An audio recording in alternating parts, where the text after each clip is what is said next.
Donc tant que la parole de Dieu à l'église ne peut pas permettre à ton âme de migrer de l'humain vers le divin, de te faire de sortir du baolé vers le divin, de te faire sortir de l'ani vers le divin, de te faire sortir du gabété vers le divin, je te garantis, toute prophétie va te mettre en arrière.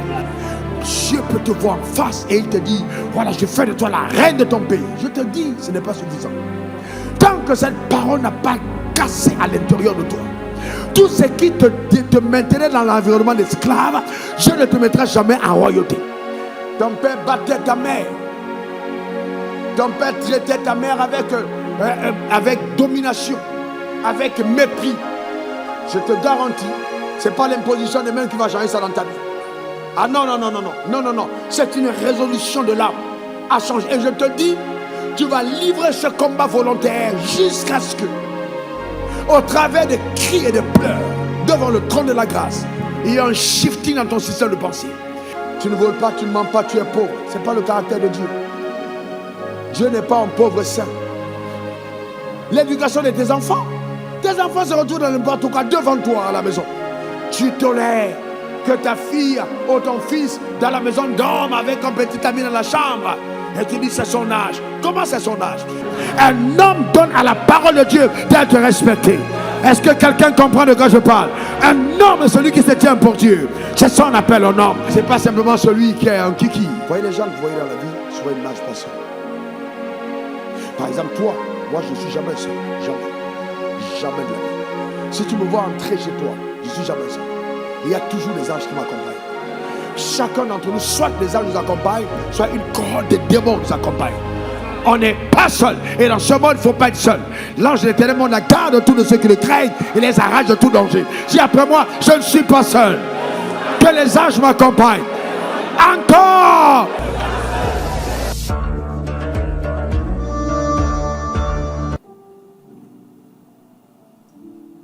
Mets ta main sur ton cœur, je prie pour la parole. Père, je veux te rendre grâce pour ta fidélité. Que ton nom soit béni. Merci pour le privilège que nous avons d'être assemblés à tes pieds. Pour recevoir de toi instruction, orientation, conseil, réprimande, leçon, correction, impactation. Dans le nom suprême de Jésus. Merci pour la grâce sur ma vie qui me rend à même de transmettre avec une totale intégrité tes hauts conseils. Dans le nom suprême de Jésus, j'ai prié. Merci pour la puissance qui accompagne ta parole et qui permet le renouvellement radical de l'intelligence, la guérison des corps et la bénédiction des vies. Dans le nom suprême de Jésus, j'ai prié. Et quelqu'un dise Amen 3 fois. Amen, Amen, Amen. Je crois que lors de ce message, quelque chose prendra place dans ta vie. Assieds-toi dans sa glorieuse présence. Cet homme qui réussit tout ce qu'il entreprend. Cet homme qui réussit tout ce qu'il entreprend.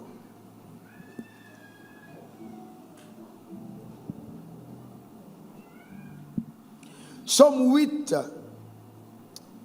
on va lire à partir du verset 2.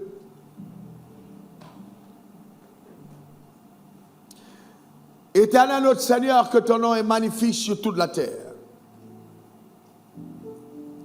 Ta majesté s'élève au-dessus des cieux. Par la bouche des enfants et de ceux qui sont à la mamelle, tu as fondé ta gloire.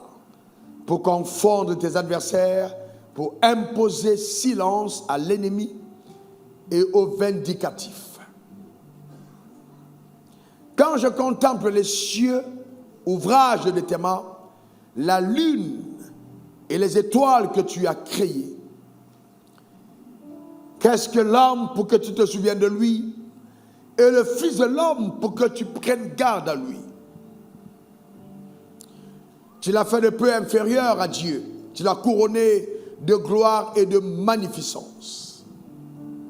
Tu lui as donné la domination sur l'œuvre de ta main. Tu as tout mis sous ses pieds. Les brebis comme les bœufs et les animaux des champs, les oiseaux du ciel et les poissons de la mer, tout ce qui parcourt les sentiers des mers. Éternel notre Seigneur, que ton nom est magnifique sur toute la terre. Eh bien, David, par révélation, a donc une révélation, une compréhension de ce que c'est l'homme aux yeux de Dieu. Et il s'extasie en disant: oh mon Père Dieu, que ton nom est magnifique. Et il parle de l'homme dans ce psaume en disant au Seigneur, son Dieu, mais qui est dans l'homme pour que tu te souviennes de lui? Qui est l'homme pour que tu prennes garde à lui? Tu lui as donné la domination sur toutes les œuvres de tes mains, que ton nom est magnifique. Eh bien, quand nous parlons de l'homme, beaucoup de personnes ne savent même pas ce que c'est que l'homme. Et là, nous allons parler du regard de Dieu sur l'homme. Quand Dieu dit homme, à quoi Dieu pense? Dieu, quand il regarde à l'homme, il voit la créature qui est sortie de son imagination au moment des grandes crises qu'il a eues dans la montagne de Sion. Lorsque Lucifer a décidé de renverser Dieu et de prendre sa place. Dans l'ingéniosité divine, Dieu s'est dit, en tant que créateur, je ne me battrai pas d'égal à égal avec ma créature. Ce que je ferai, je vais susciter de mon intelligence et de ma sagesse une autre créature qui viendra justement me venger à l'égard de Lucifer. C'est ainsi que l'homme a germé dans les pensées de Dieu. C'est ainsi que l'homme est venu dans la pensée de son créateur. Dans le but de Dieu, quand il a créé l'homme, était premièrement que l'homme puisse infliger une sérieuse correction à Lucifer, et de deux, que l'homme sur la terre domine. Mais cette domination, c'est parce qu'il y avait adversité. Cette adversité était le fait de la rébellion de Satan dans la montagne de Sion. Parce que Dieu est le créateur du ciel et de la terre et tout ce que la terre renferme. Dans Genèse 1, verset 26 à 28, la Bible dit: puis Dieu dit, faisons l'homme à notre image, selon notre ressemblance, et qui domine sur les poissons de la mer, sur les oiseaux du ciel, et sur tout ce qui rampe sur la terre. Dieu créa l'homme à son image, il le créa à l'image de Dieu, il créa l'homme et la femme. Dieu les bénit et Dieu leur dit: soyez féconds, multipliez, remplissez la terre et la sujétissez, et dominez sur les poissons de la mer, sur les oiseaux du ciel, et sur tout animal qui se meut sur la terre. Donc Dieu crée l'homme afin que l'homme domine. Donc le mandat qui est rattaché au genre humain est un mandat de domination. Voyez-vous, l'homme est la seule créature de l'univers qui incarne le plein potentiel de Dieu. L'homme est la seule créature de l'univers qui incarne le plein potentiel de Dieu. C'est-à-dire que même les anges n'ont pas la puissance et le pouvoir que Dieu a donné aux hommes. L'homme a été fait de peu inférieur.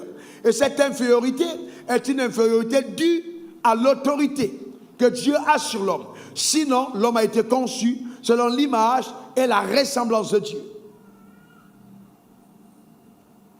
Et donc, la question serait celle de savoir, mais pourquoi ce n'est pas visible aujourd'hui? Vous imaginez que quand Dieu crée la terre et qu'il fait apparaître Adam, il donne à Adam, il met Adam dans le jardin d'Éden, il dit à Adam de cultive le jardin et garde le jardin. Adam va nommer tous les animaux du jardin, le lion, le buffle, la panthère, l'éléphant, les perdrix, sans ordinateur. Il va prendre le contrôle de toute la terre, tout seul. Ça veut dire que l'homme était puissant, l'homme était intelligent, l'homme était fort. Mais pourquoi? Parce que l'homme incarnait exactement le plein potentiel de Dieu. En d'autres termes, quand Dieu a créé l'homme, il a voulu que Dieu reste maître du ciel, et que sur la terre, son duplicata, sa photocopie, ce qui est comme lui, soit maître de la terre. Dieu n'a jamais voulu avoir lui-même le contrôle de la terre parce qu'il a fait de l'homme son représentant légal sur la terre des hommes. Donc quand Dieu regarde à l'homme, c'est la seule créature qui lui permet de se voir physiquement. Dieu n'a jamais porté de corps en dehors de la venue de Christ sur terre, mais l'homme incarnait visiblement ce que Dieu est à l'invisible. C'est puissant, hein? Donc vous comprenez donc que si nous nous référons au premier homme que Dieu a créé, nous avons une image du potentiel qui est le nôtre. Maintenant, on est en droit de se poser cette question, mais qu'est-ce qui s'est passé? Pourquoi est-ce que l'homme paraît si faible? Pourquoi est-ce que l'homme paraît si réduit à une expression aussi totalement différente de ce que nous sommes en train de décrire? Eh bien, c'est parce que Satan s'est sérieusement acharné contre l'homme afin de ruiner, détruire cette image et de jeter l'homme dans le chaos. Ça, c'était le plan de Satan. C'est quelque chose qui a fait mal au diable. Parce que chacun d'entre nous, créé à l'image de Dieu, nous avons remplacé Satan dans la position qu'il occupait auprès de Dieu. Il était l'être le plus proche de Dieu. Et c'est nous qui avons pris cette place. Et ça, la jalousie, Satan n'a jamais supporté ta venue sur terre. Mais je veux dire au diable qu'on s'en moque, on s'en fout. Nous ne sommes pas nés de la pensée de Dieu, de diable, nous sommes nés de la pensée de Dieu. Donc si tu es né de la pensée de Dieu, Satan n'a aucun pouvoir pour altérer et stopper les plans concernant ta vie. Donne-moi encore ton meilleur amen. Donc c'est très très important. Donc pourquoi est-ce qu'aujourd'hui l'homme semble ne pas révéler ce qu'il est véritablement aux yeux de Dieu? C'est parce qu'il y a des choses qui nous ont échappé. Écoutez-moi attentivement. L'homme est un être très complexe. Tellement complexe que l'homme a 3 dimensions. L'homme a 3 dimensions. Il a 3 dimensions. Premièrement, il a une dimension spirituelle. Quand Dieu dit, faisons l'homme à notre image, selon notre ressemblance, l'image de Dieu n'est pas une image physique. C'est une image spirituelle. Parce que Dieu n'a jamais revêtu un corps en dehors de Christ, qui est venu après l'homme. D'accord? Donc cette image initiale qu'Adam avait n'était pas une image physique, c'était une image spirituelle. D'accord? Selon notre ressemblance, là nous parlons de caractère, on peut parler de l'âme, l'âme de Dieu. Maintenant, il y a la deuxième dimension de la vie de l'homme, qui est la dimension psychique, la dimension de son âme, de son être. Ce qu'il est, de par ses émotions, de par ses décisions, de par son sentiment. C'est le niveau de son âme. Donc on a la dimension de l'esprit, okay, la dimension de l'âme et la dimension du corps. Et donc pour dire simplement, l'homme est un esprit ayant une âme et vivant dans un corps. Dis après moi, l'homme est un esprit, je suis un esprit ayant une âme et vivant dans un corps. Donc ça veut dire qu'il y a 3 dimensions qui incarnent ton être. La dimension spirituelle, la dimension psychique et la dimension physique. Donc il y a une dimension spirituelle, la dimension psychique et la dimension physique. Donc quand on parle de la dimension spirituelle, c'est la dimension de la vie de l'esprit. Parce qu'en fait, en chacun d'entre nous, nous avons 3 vies. On a premièrement la vie de l'esprit, celle qui réside dans ton esprit. Cette vie Zoé, Jean 1,12, à ceux qui croient en son nom, elle leur a donné le pouvoir de devenir enfants de Dieu. Ce pouvoir divin, qui est la vie Zoé, repose dans ton esprit. C'est le même type de vie de Dieu qui est en toi, par la nouvelle naissance. Donc chacun d'entre nous avons la capacité de choisir et d'agir selon la vérité. Aucune puissance extérieure ne peut t'empêcher de vivre le type de vie que Dieu t'a réservé. Donc quand Dieu dit qu'il t'a donné un pouvoir, est-ce que tu crois que tu as un pouvoir? Lève ta main sur quoi que tu as un pouvoir, dis j'ai un pouvoir. Encore dis j'ai un pouvoir. Eh bien ça veut dire que Dieu t'a donné la capacité, le Izouzia, de choisir et d'agir selon ce qui est vrai. Le pouvoir est en toi. Au niveau de ton esprit, tu es revêtu de ce pouvoir. Ça c'est la vie de l'esprit. Maintenant il y a la vie de l'âme. La vie dans ton âme. Et cette vie, ton âme, c'est l'univers de tes pensées. Et Dieu m'a dit en 1994, tu veux changer un homme, change son système de pensée. Tel en pense, tel elle est. Le plus grand combat de la révélation de ton être se passe dans ton âme. Parce qu'en fait, aux yeux de Dieu, tu as son image. Mais dans ton âme, il y a de sérieux problèmes. Parce que beaucoup d'entre nous ressemblons plutôt à nos grands-pères qu'à notre Père qui est dans les cieux. Et donc dans notre âme, nous avons l'influence de l'environnement, de la culture, des traditions humaines. Faites attention. L'environnement où vous avez vécu a un impact sur la révélation de votre être. Ah oui, oui. L'environnement dans lequel vous avez vécu a un impact sur, vous voyez, la révélation de votre être, votre environnement. C'est pourquoi observez quelque chose. Vous voulez que je sois profond? Observez quelque chose. Vous prenez quelqu'un, vous mettez au ghetto. Il lui faut beaucoup de foi et d'audace pour réussir sa vie. Vous prenez quelqu'un, vous mettez dans un environnement plus aisé. Cette personne aura une prédisposition à être meilleure dans la vie que celui qui a grandi dans un bas-fond. C'est pourquoi sortir du ghetto pour réussir à se retrouver en position de réussite, c'est un espoir incroyable. Pourquoi? Parce que ton environnement déjà crée des limitations mentales, des barrières au niveau de ton système de pensée. Tout ce que tu as vu, c'est les gens pauvres, les gens malades, les gens limités, les gens à marchant à pied, les gens, voyez-vous, d'une certaine médiocrité. Tu ne connais même pas ce que c'est que percer dans la vie. Parce que pour toi, la percée, c'est avoir une voiture en location, une vieille voiture au village ou dans ton environnement de ghetto. C'est là où tu as été. Dans l'environnement mental, crée un sérieux problème. Parce que quel que soit ce que Dieu dépose dans ton esprit, tant que ton âme ne l'a pas assimilé, je te garantis, c'est une perte de temps. Donc Dieu, par la nouvelle naissance, dépose en toi la vie royale. Mais toi, de par le fait que tu appartiens à une famille, tu gardes dans ton âme la vie d'esclave. Donc il y a une bataille dans ton être. La vie de Dieu est dans ton âme, la vie royale est dans ton âme, est dans ton esprit plutôt, mais dans ton âme, tu as la vie de l'esclave. Et je vais te dire que quand Dieu a créé l'homme, Genèse 2, verset 7, il souffle en l'homme un souffle de vie, l'homme devait une âme vivante. Donc la vie de l'âme, le psyché, au niveau de ton psychique, est supposée être celle qui décide de ce que ta vie devient sur terre. Je reprends. C'est ton âme qui décide ce que tu deviens. C'est pourquoi la Bible dit à quoi sert-il un homme de gagner le monde s'il perdait son âme. Donc c'est ton âme qui décide, telle âme pense, telle elle est. Ce n'est pas ton esprit qui décide, c'est ton âme. Ton âme est le gouvernail de ta destinée. Donne-moi encore ton meilleur amen. C'est pourquoi j'aime à vous dire que Dieu ne se sert pas des personnes qui ne croient pas en elle. C'est ton âme qui croit en toi.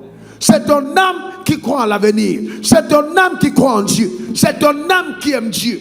C'est ton âme qui veut venir à l'église. C'est ton âme qui aime aller en boîte de nuit. C'est ton âme qui est dans la perversité. C'est dans ton âme.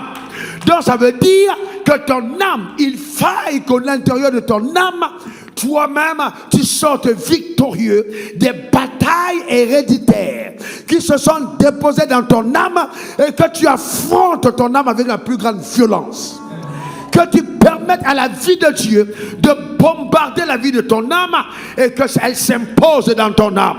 Afin que ce que la Bible dit ait lieu dans ton âme. Donne-moi encore ton meilleur amen.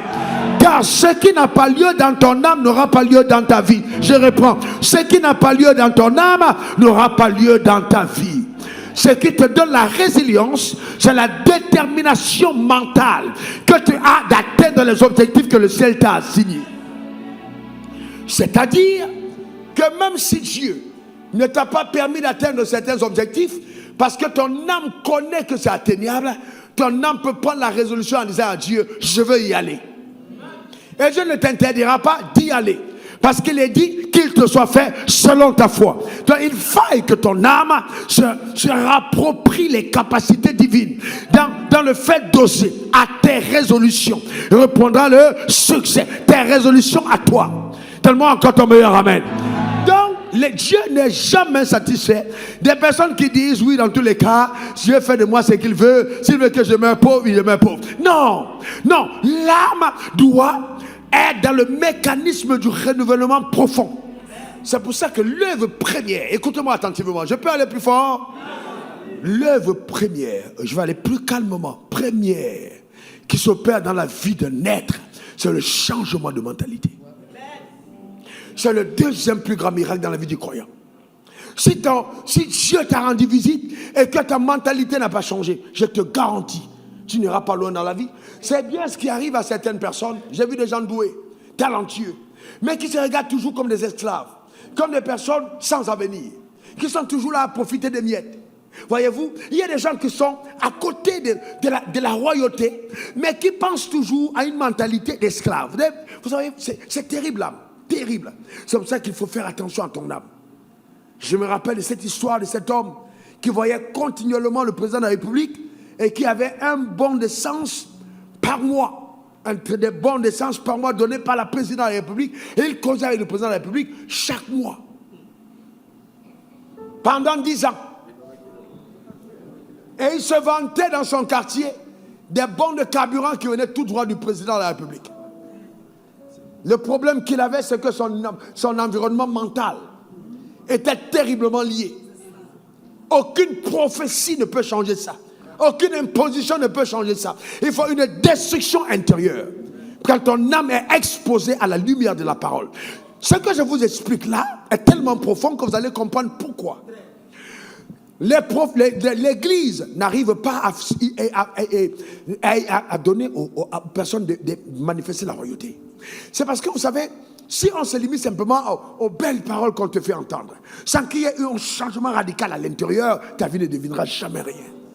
Dieu peut te voir en face et il te dit, voilà, je fais de toi la reine de ton pays. Je te dis, ce n'est pas suffisant.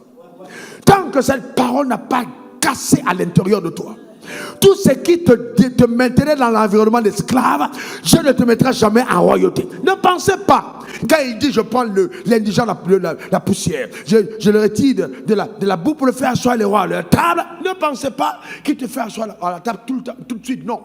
Il va t'amener au sas royal, où il y a un renouvellement. Parce qu'aucune personne ne quitte la poussière pour le palais sans être passé par l'antichambre de la rééducation, afin que tu t'adaptes à la manière d'agir des rois. C'est clair et net. Est-ce que quelqu'un comprend? Donc on a tellement de personnes qui disent, oh Dieu est grand, Dieu est puissant, mais à l'intérieur de l'âme, continuent à se voir comme des esclaves. Et ça c'est le drame. C'est le drame. Donc il faut aller à la rééducation mentale. Donc tant que la parole de Dieu à l'église ne peut pas permettre à ton âme de migrer de l'humain vers le divin, de te faire de sortir du baolé vers le divin, de te faire sortir de l'ani vers le divin, de te faire sortir du gars bêté vers le divin, je te garantis, toute prophétie va te mettre en arrière.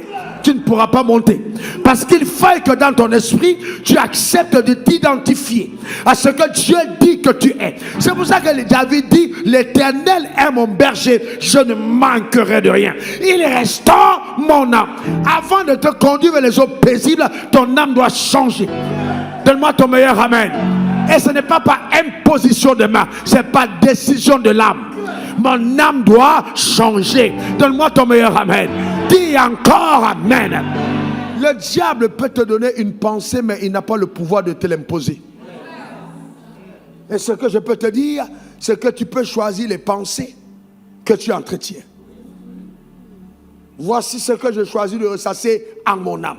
Donc voyez-vous, vous pouvez rééduquer votre âme et vous rapproprier exactement l'image mentale que Dieu veut que vous ayez dans l'âme. Ça c'est important.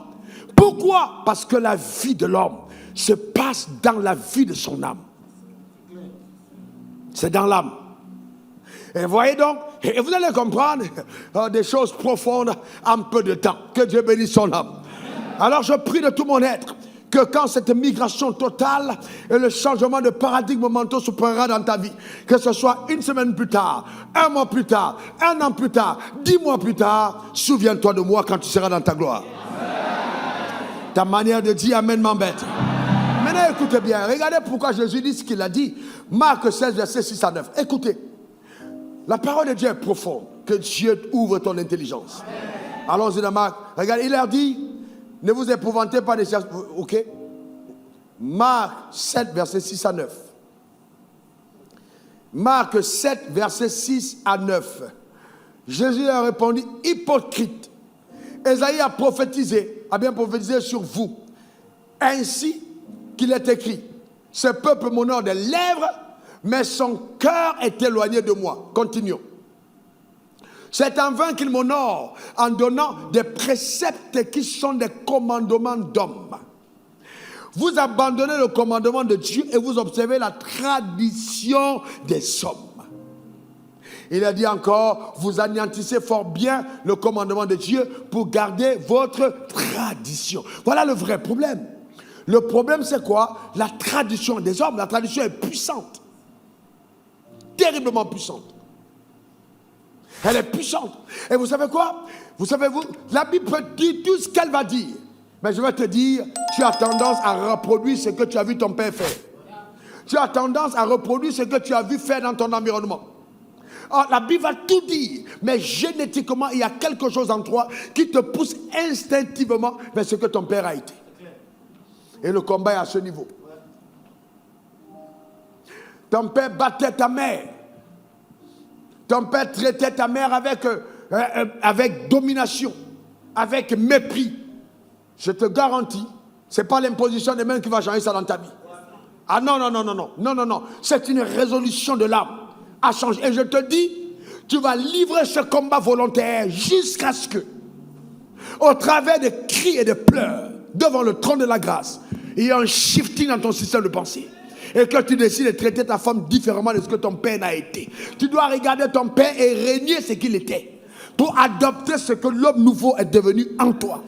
Ça, ce n'est pas au pasteur, c'est à toi de le faire. Vous anéantissez ma parole au profit de vos traditions. C'est pourquoi, voyez-vous, c'est très important de faire attention à la parole de Dieu. Josué 1, verset 8, regardez ce que la Bible dit. Que ce livre de la loi ne soit un point de ta bouche, mais dit le jour et nuit. Pourquoi il dit de ta bouche? C'est-à-dire ce que tu as lu dans la Bible, tu le déclares, tu le confesses. Hein, je suis un homme calme, doux, je ne suis pas violent, je ne m'irrite pas, je suis sage, je suis intelligent. Ça tu parles de ta vie parce que le combat que tu livres sur ton âme, tu le livres seul dans le secret. Tu parles sur toi-même. Ce qui arrive aux femmes de l'Ouest ne m'arrivera pas. Ah ouais. Ah ouais. Parce qu'il y a des régions où ce qui arrive aux femmes du Sud ou des hommes du Sud, du Nord ne m'arriveront pas. Parce qu'il y a des choses qui sont sous la gouverne des esprits territoriaux et qui réclament ta vie à partir de ton sang. Mais le combat de tes paroles doit couper le cordon, doit briser les chaînes, doit affranchir ton être afin que se révèle par toi ce que tu es en Christ. Ça, c'est un travail. Que ce livre de la loi ne s'éloigne pas, ne soit pas de ta bouche. Médite le jour et nuit. Mais continuons le texte pour que vous voyez ce qui est écrit. Afin de mettre en pratique finalement tout ce qui est écrit. C'est alors que tu auras du succès dans tes entreprises. C'est alors que tu réussiras. Quand la Bible dit de pratiquer la parole, ce n'est pas simplement obéir à 1 plus 1 de ce que la parole a dit. Mais c'est de t'identifier à ce que la Bible dit de toi. Est-ce que vous comprenez? C'est-à-dire, si la Bible dit « je suis la tête », tu dois pratiquer la parole en te comportant comme la tête. Si la Bible dit « tu es en bonne santé », tu dois pratiquer la parole en te comportant comme un homme en bonne santé. Si la Bible dit que tu es fort, tu dois dire de toi que tu es fort. Jusqu'à ce que dans la pratique de ta vie, tu commences à remplacer la faiblesse par la force. Et ça, c'est la pratique de la parole. Amen. Oh, que Dieu bénisse son âme. Vous savez, les gens voient, j'ai le caractère de Dieu. Oh, rababa, rababa, heribaboria, kataka. Caractère, c'est très bien. Tu ne voles pas, tu ne mens pas, tu es pauvre. Ce n'est pas le caractère de Dieu. Dieu n'est pas un pauvre saint. Il faut que ça grandisse. Il faut que ça grandisse. Dieu n'est pas un pauvre faible. Tu ne peux pas dire, oh, on adore le Seigneur simplement, et puis après les malades sont là, il n'y a pas de guérison. Eh bien, dans le caractère de Dieu, il guérit les malades. Donc tant qu'il n'y a pas de manifestation de sa puissance, ce n'est pas Dieu qui est présent. Parce que le diable peut avoir une apparence d'humilité. Le diable peut ne pas voler, même s'il est un voleur. Pour se faire passer pour Dieu. Que Dieu te donne de révéler tous ses attributs. Ta manière de dire Amen m'inquiète. Donne-moi ton meilleur Amen. Que Dieu te donne de révéler tous ses attributs. Et qu'il te sorte de l'environnement sociétal qui a limité ta productivité. C'est pourquoi, écoutez-moi attentivement, si l'église africaine ne se détache pas premièrement de la vie politique africaine pour entrer dans la pensée prophétique de Dieu pour le royaume des cieux, en adoptant la mentalité du royaume, on est en train de perdre notre temps. Total. Il faut une mentalité du royaume. C'est une mentalité, notre manière de faire dans le royaume des cieux. Jean 17, versets 14 à 16. Regardez ce que Jésus dit. Je leur ai donné ta parole. Et le monde les a haïs parce qu'ils ne sont pas du monde. Comme moi, je ne suis pas du monde. Je ne te prie pas de les ôter du monde, mais de les préserver du mal. Le mal en question, c'est le système de pensée du monde. Ils ne sont pas du monde, comme moi, je ne suis pas du monde. Voyez-vous, nous sommes dans le monde, mais nous ne sommes pas du monde. Nous ne sommes pas du monde. Pour accepter et adopter la pensée du monde. Alors, selon Dieu, écoutez-moi attentivement, Dieu appelle un homme, celui qui a compris qu'il ne vit pas que de pain seulement. Matthieu 4, verset 4, l'homme ne vivra pas de pain seulement. Donc, aux yeux de Dieu, un vrai homme est celui qui a compris que la dimension de son être prend appui sur la parole de Dieu, pas sur le pain. Donc, on a des hommes de pain qui mangent que le pain, la nourriture. Le pain, c'est aussi ta robe, ton sac, ta voiture, tes chaussures, ta maison. C'est du pain, c'est la dimension physique. Mais l'homme ne vit pas que de ça, mais d'abord de toute parole qui sort de la bouche de Dieu. Et c'est dramatique, parce que l'absence de la parole de Dieu va révéler ta dimension charnelle. Et vous voyez, à un certain moment, quand les gens ne prennent pas sur eux de travailler leur âme, ces personnes deviennent nuisibles à la communauté et nuisibles à leurs amis. Vous n'avez pas encore vu des amis, vous avez pour amis, vous partez même à une fête organisée dans la maison, et puis vous êtes mal à l'aise, parce que vous demandez, mais est-ce que cet enfant de Dieu est enfant de Dieu? À l'église, alléluia, gloire à Dieu. À la maison, dans les fêtes, il n'y a pas de différence entre les païens et les enfants. C'est incroyable. Je n'ai jamais compris ça. Et après, ces personnes diront, je ne sens pas l'onction de Dieu. Tu ne sens pas l'onction de Dieu comment? Toi-même, tu as rejeté la parole. Tu ne vis pas selon la parole. Ton système de pensée n'a jamais changé. Tu es venu à l'église. Mais venir à l'église ne fait pas de toi quelqu'un qui est bénéficiaire des grâces en haut. C'est d'abord le fait d'accepter la parole de Dieu dans ton âme. C'est clair et net. L'éducation de tes enfants. Tes enfants se retrouvent dans n'importe quoi devant toi à la maison. Tu tolères que ta fille ou ton fils dans la maison dorme avec un petit ami dans la chambre. Et tu dis c'est son âge. Comment c'est son âge? Dieu te met intendant des valeurs du royaume dans ta maison. Et tu permets que le diable entre dans ta maison et commence à faire n'importe quoi dans ta maison. Et tu attends que le pasteur prie pour que ta maison prospère. Ça ne va pas prospérer. Parce que tu as rejeté la parole de Dieu dans ta maison. Donne-moi ton meilleur amen. J'entends parmi vous. Vous savez, frères et sœurs, écoutez-moi très bien. Ouais, non, tu peux pas être là. Tu es homme de ta maison. Et ta femme sort, elle rentre. Tu ne sais pas où elle va. Hey, c'est quel garçon tu es? Tu es un flemmard. Ah ouais, c'est clair. Tu n'es pas homme. Un homme incarne l'autorité. Un homme donne à la parole de Dieu d'être respecté. Est-ce que quelqu'un comprend de quoi je parle? Un homme est celui qui se tient pour Dieu. C'est ça qu'on appelle un homme. C'est ça qu'on appelle homme avec grand H. Dis encore amen. C'est pas simplement celui qui est un kiki.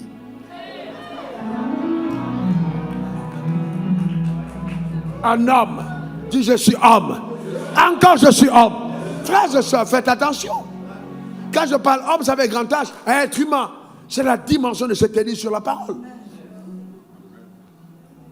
Voici comment ça marche dans cette maison. Josué a dit, quant à moi, moi et ma maison, nous servirons l'Éternel. Je vous pose une question. Il a demandé la vie de sa femme, de ses enfants. Et il dit, quant à moi, moi et ma maison. C'est-à-dire, je n'ai pas pouvoir sur vous. Mais là où je peux commander, mes enfants, on va à l'église.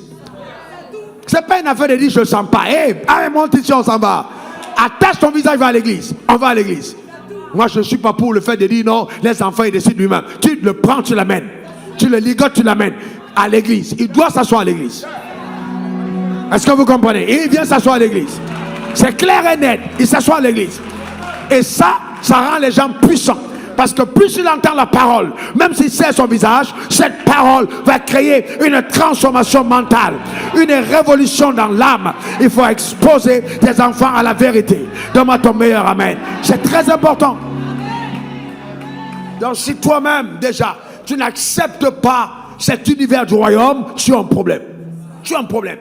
Dès le bas âge, dis à tes enfants, dans la maison de Dieu, on donne à Dieu. Dis à tes enfants, Dieu nous appelle à être la tête, non la queue. Dis à tes enfants, vous êtes un sacerdoce royal, une nation sainte. Dis à tes enfants que vous appartenez au royaume plus grand, que Dieu est votre Père. Semez ça dans le système mental de vos enfants. Dites-le à vos enfants qui sont destinés à réussir. Et de ne pas, qu'ils ne tremblent pas. Leur économie n'est pas déterminée par l'état de la Côte d'Ivoire ou de leur pays. Parce qu'ils dépendent de notre royaume. Vous êtes des ambassadeurs. Dites-le à vos enfants. Inculquez ça. Changez l'environnement mental. Inculquez ça, frère. Dans la tête et la pensée de vos enfants.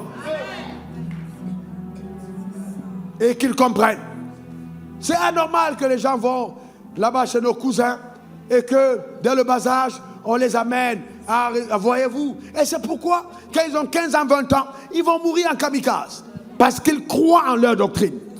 Ils ont été endoctrinés pour le faux. Mais nous avons le vrai. On a la vérité. On connaît la vérité. Si donc c'est la vérité, mettons-la en pratique. Je ne crois pas en l'évangile pas radical. L'évangile est déjà radical. La Bible dit, ne t'assieds pas en compagnie des moqueurs. Clair et net. Je ne peux pas croire que tu aimes la compagnie des personnes impies si tu es juste. Impossible. Au niveau de ton système de pensée, les choses doivent avancer. Donc un homme selon Dieu est d'abord celui qui, voyez-vous, prie. Parce qu'il faut faire attention. Les gens qu'on voit sur cette terre, hey frère, écoutez-moi, les gens qu'on voit sur cette terre, il y a ce qu'on appelle homme animal. Parce que quand on est déchu de la grâce, chacun d'entre nous représente une figure animalière. Il y a des hommes que vous voyez ici, c'est des singes. Ils sautent d'arbre en arbre. C'est un singe. D'autres, ce sont des gazelles. Il y a des femmes, tu vois, c'est des tortues. Tu vas tout faire, mais elle n'avance pas, elle est toujours lente. Parce qu'il y a derrière un esprit de tortue qui la met en arrière. D'autres, c'est des chats. Tu ne sais jamais où ils ont déféqué. Dans le monde, voyez-vous, dans l'homme animal, il y a cette dimension animalière. Donc il faut faire attention. C'est pourquoi même quand tu cherches une femme, demande-toi de quelle famille elle sort. Tu es à l'église ici et tu vas pas lui ça dans n'importe quelle église. Fais attention. La famille te donne déjà l'environnement mental de la personne. Quel est son environnement mental? Tel en pense, tel elle est. Quel est son environnement mental? Il faut faire attention. Il faut faire attention. Il faut faire très attention. Un homme selon Dieu est d'abord un homme qui non, il mange la parole. Matthieu 4,4, mange la parole. D'accord? Il s'attache à la parole de Dieu. La parole de Dieu. Il fait de la parole de Dieu sa priorité. La parole. L'homme ne vivra pas de pain seulement. Maintenant, la deuxième dimension d'un vrai homme selon Dieu, c'est cet homme-là qui fait quoi? Qui prie. Mais revenons sur la parole. Regardez, la Bible dit, si tu médites cette parole, tout ce que tu fais te réussit. Donc, en d'autres termes, la réussite est renfermée dans ta capacité à adopter la parole comme système de pensée et manière d'agir. Tout ce que tu fais te réussit. Ce que la Bible dit. Somme 1. Lisons verset 1, 2, 3. Somme 1. Heureux l'homme qui ne marche pas selon le conseil des méchants, qui ne s'arrête pas sur la voie des pécheurs, qui ne s'assied pas en compagnie des moqueurs.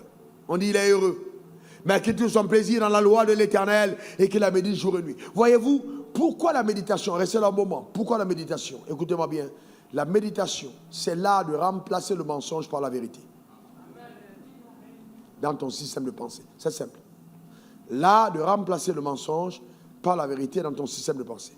L'art d'assimiler la pensée de Dieu par rapport aux situations de la vie. Adopter la manière de penser de Dieu. Quand Dieu parle mariage, comment il pense? Quand Dieu parle finance, comment il pense? Quand Dieu parle relation entre hommes et femmes, à quoi il pense? Donc à partir de ce moment, la méditation te permet d'adopter la pensée de Dieu et de remplacer la pensée des traditions humaines par la pensée élevée de Dieu. C'est ça l'art de la méditation. Vous comprenez? C'est très important. Très, très important. Ce n'est pas dire, chez nous, chez vous où? De quel royaume tu appartiens? De quelle famille tu es? Selon pour toi, ta famille c'est laquelle? C'est la famille de Dieu ou alors c'est la famille du village? 1 Jean 3:1, vous voyez de quel amour le Père nous a aimés pour qu'on soit appelés enfants de Dieu et nous le sommes. Donc si je suis enfant de Dieu, je dois penser comme mon Père. Dieu a déposé dans mon esprit sa vie.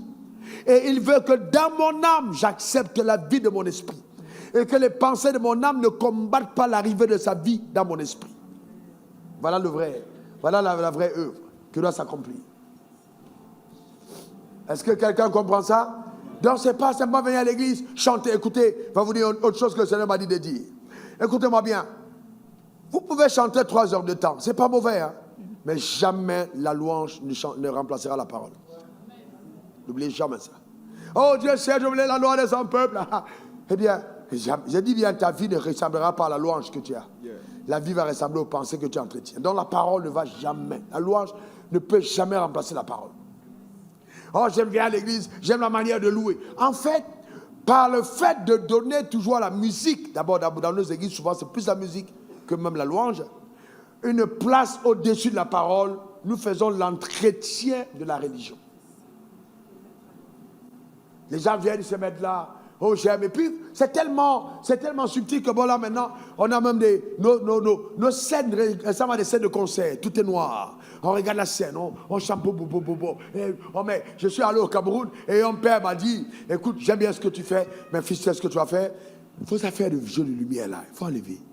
C'est ton père. Mais c'est les gens qui ont prêché l'évangile à l'époque. Il faut enlever ces affaires de lumière. Ce que j'aime pas avec vous, c'est que vous avez trop mélangé les choses. Mais ce qu'il disait avait un sens, c'était profond. Comme pour dire, vous voyez, la parole est pure. Dépouillez-la de toutes les choses tout autour qui peuvent donner l'impression qu'il y a un mélange. C'était son époque. J'ai écouté le conseil du Père et j'ai médité dessus. Ah bien oui, je ne fais pas attention. On commence à croire que l'église est un endroit où on vient s'entretenir. Ou bien non, c'est un endroit de transformation mentale. Amen. Il faut qu'on change radicalement par la parole de Dieu. Donne-moi ton meilleur amen. Amen. Donc cet homme qui réussit dans toutes ses voies, dans tout ce qu'il entreprend, est premièrement un homme qui a décidé de faire de la parole de Dieu l'autorité sur sa vie. La parole de Dieu, l'autorité sur sa vie. Il n'y a pas meilleur moyen d'avoir la faveur de Dieu qui t'accompagne comme cela. Numéro 2, c'est un homme qui prie. C'est un homme qui prie. Il faut prier. Il faut prier. Jésus a dit, lorsque tu pries, tu dis que ton règne vienne. Que ta volonté soit faite sur la terre comme au ciel. Il faut prier. La prière, c'est indispensable de prier. 1 Timothée 2, verset 8. Je veux que les hommes en tout lieu, élevant des mains pures, sans colère, qu'ils prient, que les hommes prient en tout lieu. Un homme doit prier. Ce qui fait de toi un homme, c'est la prière. Si tu cesses de prier, la dimension animalière prendra le contrôle. Et vous êtes étonnés, mais comment ce frère a pu faire ça? Comment cette soeur fait ça? Tu ne pries pas. Tu ne pries pas. Matthieu 26, verset 41. Veillez et priez afin que vous ne tombiez pas dans la tentation. L'esprit est bien disposé, mais la chair est faible. Priez. Ne faites pas de prière de requête. Dieu bénis-moi simplement. Mais consacrez-vous dans la prière. La prière n'est pas un récital de mendicité. Non, mais c'est vraiment l'art d'être intime de Dieu. Amen. Donc il faut prier. Alléluia. Il faut prier. La prière. Il faut prier. La prière te préservera de tellement de choses. Il faut prier. La Bible a dit, lorsque tu pries, donc Dieu attend de toi que tu pries. Chef d'entreprise, homme politique, sportif, artiste, homme d'État, secteur privé, chômeur. Écoutez-moi bien, la prière c'est la clé. Il faut prier. Homme de Dieu, priez. Il faut prier. Il faut prier. Personne n'est exempté de la vie de prière. Il faut prier. Mettez la prière au centre de vos activités. Parce que si la vie est spirituelle, la prière est le levier qui donne à la dimension spirituelle d'avoir une emprise sur notre vie physique. C'est le levier de la prière. Il faut prier. Et donc, ce moment de prière peut être accompagné des temps de jeûne. Parce que la Bible dit, lorsque tu jeûnes, il faut absolument que tu livres ce combat, que tu donnes la vie de Dieu, d'avoir de l'emprise sur ton être entier. Beaucoup d'entre nous avons des problèmes avec notre système de pensée parce que nous ne prions pas. Il faut prier. Le monde dans lequel nous trouvons est extrêmement dangereux. Il est extrêmement dangereux, frère. Je ne veux pas vous effrayer, il est extrêmement dangereux. Il me vient à l'esprit ce témoignage que je rends souvent. Une dame d'une élégance particulière et d'un raffinement singulier est entrée dans mon bureau, grande détail, toute belle. Et puis, alors elle est venue, pasteur, bonjour. Dès qu'elle a terminé le jour, elle était par terre, boum. Ah ouais, elle est tombée, totalement tombée. Ce jour-là, je ne sais pas comment elle est venue. Vous savez, frères et sœurs, écoutez, vos maris, priez pour eux. Il y a des femmes qui vont dans des rivières, elles vont se laver avec des eaux. Et la mission de l'enfer qu'elles ont, c'est de prendre ton mari. Elles, non, c'est leur mission. Et quand elles viennent, quand le dérobeur arrive, c'est pour détruire. C'est pour tout saccager. Elles viennent en mission, mandatées par l'enfer. Il y a des femmes qui portent une telle puissance démoniaque que même quand elles passent à côté du chien, le chien tremble. Vous savez qu'il y a des animaux qui désirent les femmes. Ah ouais. Donc priez, frère, il faut prier. J'ai dit ça, il faut prier. Il y a des hommes dehors que vous voyez, des hommes. Ils sont spécialistes à regarder les femmes qui ont l'argent. Ils ont des fétiches pour faire tomber les femmes qui ont l'argent, célibataires ou mariées. Ce qui les intéresse, c'est de récupérer le blé. Il faut prier. Ah, le monde est devenu compliqué, les gens sont prêts à tout. Il faut prier, mais je brise sur ta vie cette emprise. Je déclare que ces fétiches ne marcheront pas contre toi au nom suprême de Jésus. Donne-moi ton meilleur amen. Dis encore amen. Que cela soit ton partage et ta portion. La prière te préserve et te protège. Il faut prier. D'accord? C'est important. Il faut beaucoup prier. Quand elle est tombée, elle a commencé à aboyer. Vous imaginez une scène d'une femme toute belle avec des talons qui tombent et puis des mèches qui tombent en arrière. Oh, regarde, j'ai dit. Hey! J'ai fait un pas en arrière, j'ai regardé le spectacle. Moi, j'ai dit, Joe, c'est fort. J'ai pris autorité, comme je savais ce que ça voulait dire. Parce que quand ça en aboie, c'est un esprit d'immoralité. Donc j'ai pris esprit d'immoralité, esprit de chien. Sors! Sors! Hey, ces gens ont revu ça comme ça, m'a regardé. J'ai dit, Satan, tu me fais pas peur. Sors! Elle m'a regardé comme ça. Et puis après, boum, elle est tombée. Je pensais que c'était terminé. Quand elle est tombée maintenant, j'entends. Ses yeux commencent à changer maintenant comme celui d'un cobra. Elle commence à faire comme ça. J'ai dit, hé, là, cette soeur n'est pas venue seule. Là, elle n'est pas venue seule. Vous comprenez? Non. Là, j'ai encore plus autorité. J'ai plus autorité. À partir du moment où j'ai plus autorité, déjà entrouvert la porte. Parce que j'ai dit, là, si c'est compliqué, je sors moi-même. J'ai entrouvert la porte. J'ai pris autorité contre cet esprit. Est-ce que vous comprenez? Alléluia. Amen.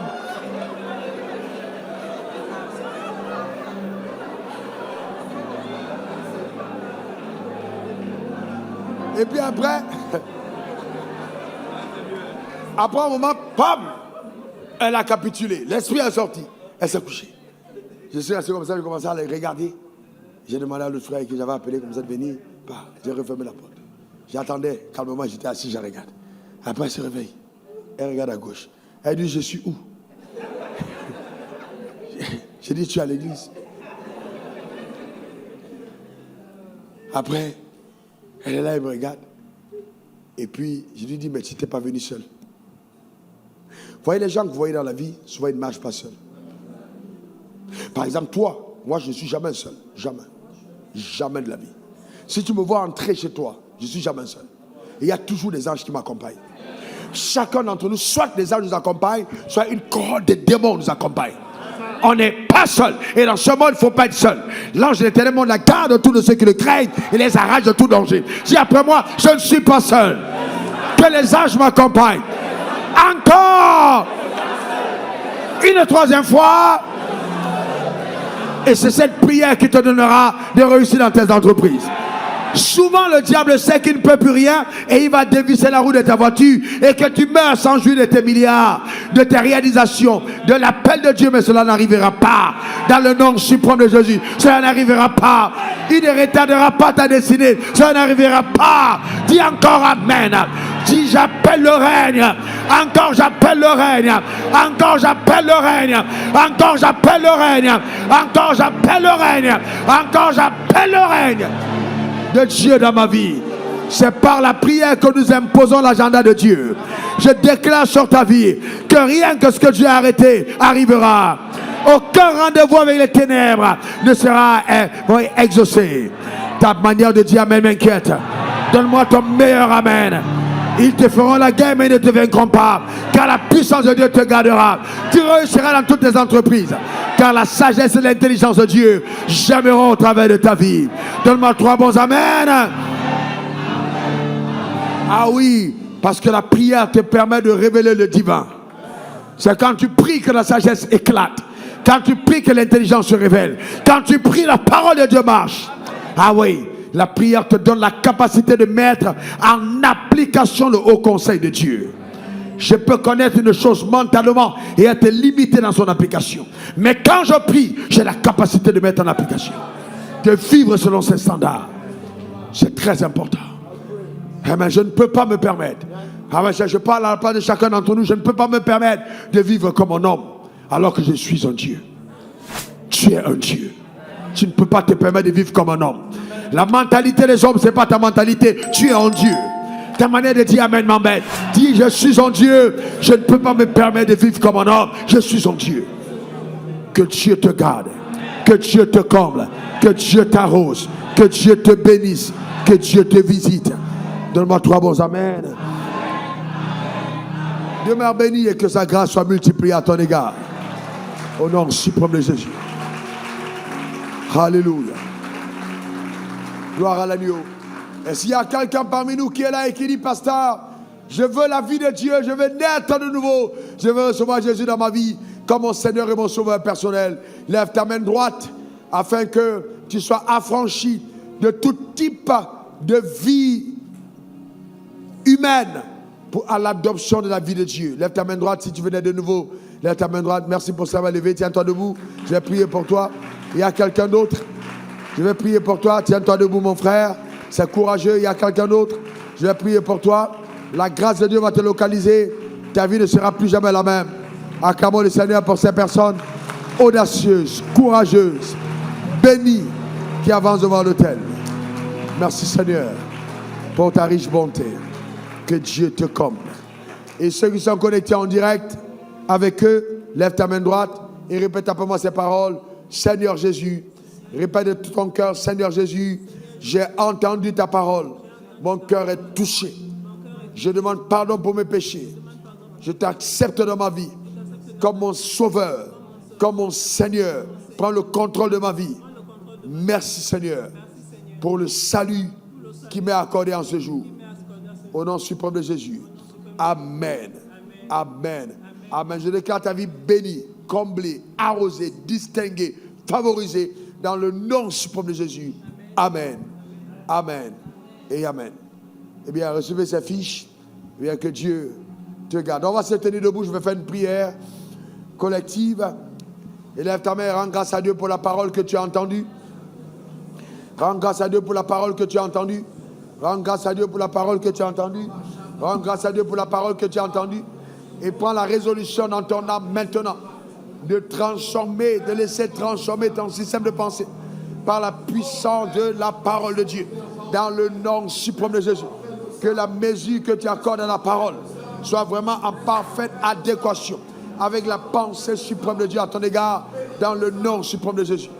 Oh Dieu, que ton nom soit glorifié. Merci pour ce que tu as fait. Alléluia. Père, je veux te rendre grâce pour ta fidélité. Que ton nom soit béni. Je recommande chacune des personnes ici présentes devant de ta face. Et je prie pour le déploiement de ta main puissante et la manifestation de ton bras étendu. Merci pour nos systèmes de pensée qui changent totalement. Et le fait que tu as donné à chacun d'entre nous de basculer, Éternel, dans le renouvellement d'intelligence, en faisant de la parole l'autorité de sa vie et surtout d'activer le levier de la prière. Au nom suprême de Jésus, j'ai prié. Merci pour toutes les guérisons, les restaurations, les transformations qu'opère ta divine parole. Au nom suprême de Jésus. Amen. Amen. Amen. Demeure comblé, demeure béni. Que Dieu te garde.